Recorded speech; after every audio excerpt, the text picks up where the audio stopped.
اطلاع سے آپ کو بتاتے چلیں شیخوپورہ کے قصبے نارنگ منڈی میں ریسکیو 1112 کی سروسز کا باقاعدہ افتتاح کر دیا گیا۔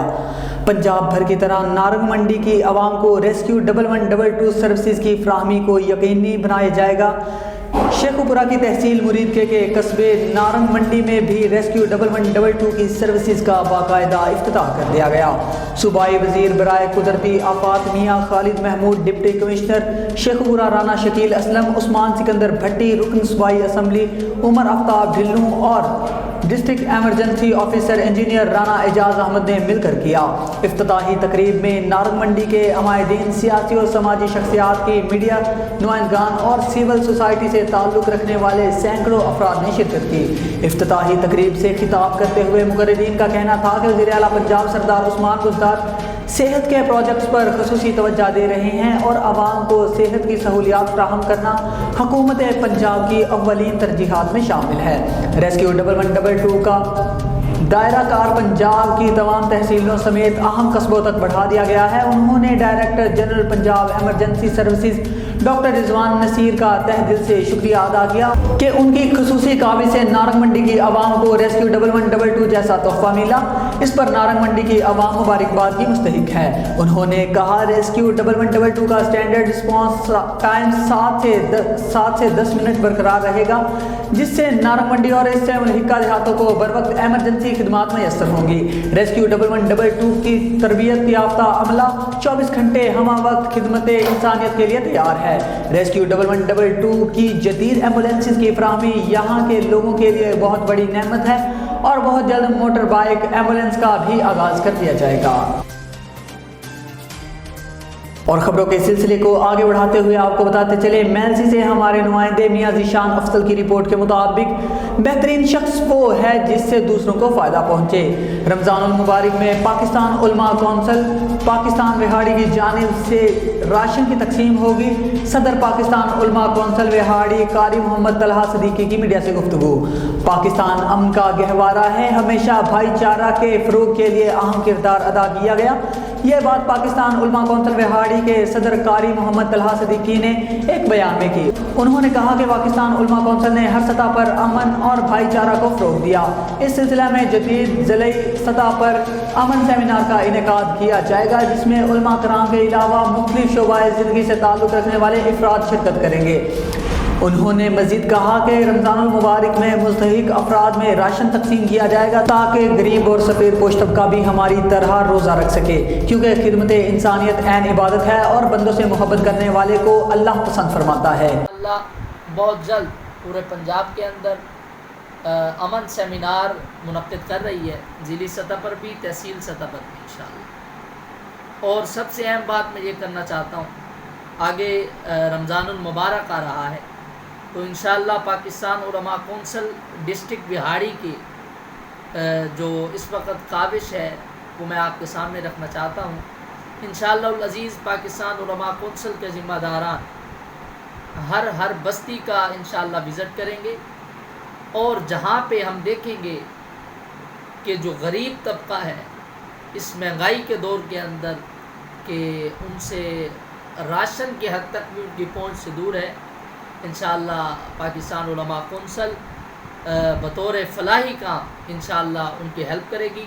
اور خبروں کے سلسلے کو آگے بڑھاتے ہوئے آپ کو بتاتے چلے ڈی پی او سید ندیم عباس کا مساجد، امام بارگاہوں اور چرچز کی سیکیورٹی انتظامات کے لیے میٹنگ کا انعقاد۔ ایس ڈی پی او سمیت تمام ایس ایچ اوز کی شرکت۔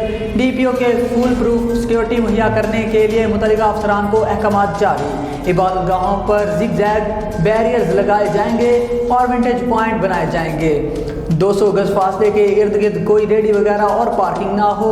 ڈی پی او کھانیوال کی میڈیا سے گفتگو۔ پولیس ڈیوٹی بر وقت پہنچے اور پرائیویٹ والنٹیئرز بھی موجود ہوں۔ سید ندیم عباس کی میڈیا سے بات چیت۔ اس موقع پر انہوں نے مزید کہا کہ ایس ایچ اوز عبادت گاہوں کی ڈیوٹی خود چیک کریں اور اوور آل نگرانی سرکل افسران کریں گے۔ دوران ڈیوٹی کسی بھی کوتاہی کو برداشت نہیں کیا جائے گا۔ عبادت گاہوں کی ڈیوٹی پر موجود پولیس افسران عوام سے رویہ شائستہ رکھیں۔ اور خبروں کے سلسلے کو آگے بڑھاتے ہوئے آپ کو بتاتے چلیں کہ پاکستان پیپلز پارٹی کے لانگ مارچ میں شریک ضیالوں کی فیصل مسجد اسلام آباد کے احاطہ میں سابق جنرل محمد ضیاء الحق شہید کی قبر کی بے حرمتی کرنے شرمناک فعل ہے جس کی بھرپور مذمت کرتے ہیں۔ پاکستان پیپلز پارٹی کے لانگ مارچ میں شریک ضیاءاللوں کی فیصل مسجد اسلام آباد کے احاطہ میں سابق جنرل محمد ضیاء الحق شہید کی قبر کی بے حرمتی کرنا ایک شرمناک فعل ہے۔ اس موقع پر اس کے خلاف مسلم لیگ ضیاء کے رہنما ملک محمد رشید نے شدید الفاظ میں مذمت کی۔ انہوں نے مذمت کرتے ہوئے کہا کہ سابق جنرل محمد ضیاء الحق پاکستان کے ہی نہیں بلکہ پوری امت مسلمہ کے لیڈر تھے۔ پیپلز پارٹی کے کارکنان نے شہید کی قبر کے تقدس کو پامال کرتے ہوئے نعرے بازی کی اور گھٹیا زبان استعمال کی جو کہ قابل مذمت ہے۔ انہوں نے حکومت سے مطالبہ کیا کہ اس واقعہ میں ملوث تمام افراد کے خلاف قانونی کارروائی عمل میں لائی جائے تاکہ آئندہ کوئی اور ایسی حرکت نہ کر سکے۔ بسم اللہ الرحمن الرحیم۔ میں پاکستان مسلم لیگ زیڈ کے پلیٹ فارم سے اس بات کی پرزور مذمت کرتا ہوں جو پیپلز پارٹی کے نام نہایت لوگوں نے جنرل ضیاء الحق شہید کی قبر کی بے حرمتی کی اور قبر کے تقدس کو پامال کیا اور وہاں پہ نعرے بازی کی اور گھٹیا زبان استعمال کی۔ جنرل ضیاء الحق شہید ایک ضیاء الحق ہی نہیں بلکہ وہ عالم اسلام کا ایک لیڈر تھا، ایک شہید تھا اور اسلام کا مجاہد تھا۔ اور وہ جنرل ضیاء الحق شہید جسے امام کعبہ نے کہا کہ آپ ہمارے ہی نہیں بلکہ تمام امت مسلمہ کے امام ہیں اور انہیں امامت کرانے کی دعوت دی اور جنرل ضیاء الحق شہید نے امامت بھی کروائی۔ اور میں حکومت سے مطالبہ کرتا ہوں کہ ایسے لوگوں کو جن کی ویڈیو موجود ہے انہیں قانون کے مطابق قرار واقعی سزا دی جائے۔ پرزور مذمت کرتا ہوں اور حکومت وقت سے مطالبہ کرتا ہوں کہ ایسے لوگوں کو سزا دی جائے جو ملک میں انتشار پیدا کرنا چاہتے ہیں، مسلمانوں کے جذبات کو بھڑکانا چاہتے ہیں۔ اور پیپلز پارٹی کی قیادت سے بس اتنا ہی کہوں گا کہ لاڑکانے کا راستہ ہمیں بھی نظر آتا ہے لیکن میرے قائد نے ہماری ایک اچھی تربیت کی ہے اور پیپلز پارٹی کی قیادت اللہ سے معافی مانگے اور جنرل ضیاء الحق شہید کے فرزند ارجمند اعجاز الحق سے معذرت کرے۔ شیش محل میں بیٹھ کر ہم پر پتھر نہ پھینکیں جب یہ پتھر واپس لوٹیں گے۔ اور کاموکی سے آپ کو افسوسناک خبر سے آگاہ کرتے چلیں۔ کاموکی میں ٹویوٹا کی موٹر سائیکل کو ٹکر، ایک شخص ہلاک، 2 شدید زخمی۔ ہمارے بیورو چیف گجرانوالہ محمد نوید گرایا کی تفصیلات کے مطابق المحبوب ہوٹل کے قریب ٹویوٹا کی موٹر سائیکل کو پیچھے سے ٹکر، حادثہ ٹویوٹا کی بریک فیل ہونے کی وجہ سے پیش آیا۔ ریسکیو ذرائع کے مطابق زخمی ہونے والے پھالیا کی پوری فیملی ہے۔ اس حادثے میں جمشید نامی شخص جو کہ پھالیا کا رہائشی ہے موقع پر ہی دم توڑ گیا اور اس کا بیٹا شدید زخمی۔ حادثے میں موٹر سائیکل سوار کو بھی شدید چوٹیں آئی۔ ریسکیو ٹیم نے موقع پر پہنچ کر ڈیڈ باڈی کو سول اسپتال کاموکی اور زخمیوں کو گجرانوالہ منتقل کر دیا۔ بہاول نگر سے آپ کو بتاتے چلے ہمارے بیورو رپورٹر پنجاب شجاع الدین گجر کی رپورٹ کے مطابق ایڈیشنل ڈپٹی کمشنر عبدالجبار گجر کی زیر صدارت ڈپٹی کمشنر میٹنگ روم میں پی سی پی پروجیکٹ کے حوالے سے میٹنگ ہوئی جس میں لاہور سے Punjab municipal development fund company کے programme officer infrastructure Ghulam Murtaza, XEN ضلع کونسل چودھری محمد ظفر اور ڈپٹی ڈائریکٹر ڈیولپمنٹ عمران علی نے شرکت کی اور ورلڈ بینک کے تعاون سے ہونے والے پروجیکٹس پر سیر حاصل گفتگو کی۔ ایڈیشنل ڈپٹی کمشنر عبدالجبار گجر کا کہنا تھا کہ ایسے پروجیکٹ سے ضلع بہاول نگر کی عوام کو فائدہ حاصل ہوگا۔ اور دیپال پور سے آپ کو بتاتے چلے ہمارے نمائندے سجاد حسین بودلا کی رپورٹ کے مطابق دیپال پور میں القلم پبلک ہائی اسکول کی سالانہ تقریب کا انعقاد کیا گیا جس میں نمایاں پوزیشن حاصل کرنے والے طلباء و طالبات میں انعامات تقسیم کیے گئے۔ طلباء نے ثقافتی رقص، ٹیبلو اور خاکے پیش کر کے تقریب کو چار چاند لگا دیے۔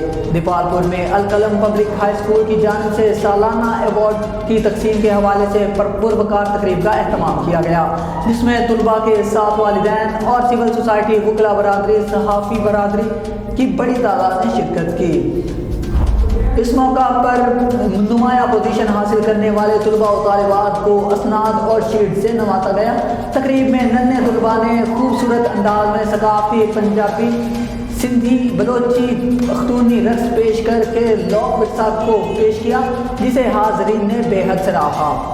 دوسری ملکی سرحدوں کے امین پاک فوج کے جوانوں سے اظہار محبت کرتے ہوئے طلباء نے زبردست ٹیبلو پیش کر کے اپنی بہادر فوج کو سلام پیش کیا اور محبت کا اظہار کیا، جس نے تقریب میں چار چاند لگا دیے۔ القلم پبلک ہائی اسکول دیپال پور کے پرنسپل چودھری آصف اقبال آرائن خود نے خطاب کرتے ہوئے کہا کہ بچوں کی تعلیم کے ساتھ بہتر تربیت کر کے انہیں باصلاحیت اور محب وطن پاکستانی بنایا جا سکتا ہے، اور پرنسپل القلم پبلک ہائی اسکول نے اساتذہ کی خدمات کو زبردست الفاظ میں خراج عقیدت پیش کیا اور اس امید کا اظہار کیا کہ آج کے طلباء محنت اور لگن کے ساتھ تعلیم حاصل کر کے آنے والے کل میں ملک و ملت کے لیے مفید ثابت ہو سکتے ہیں۔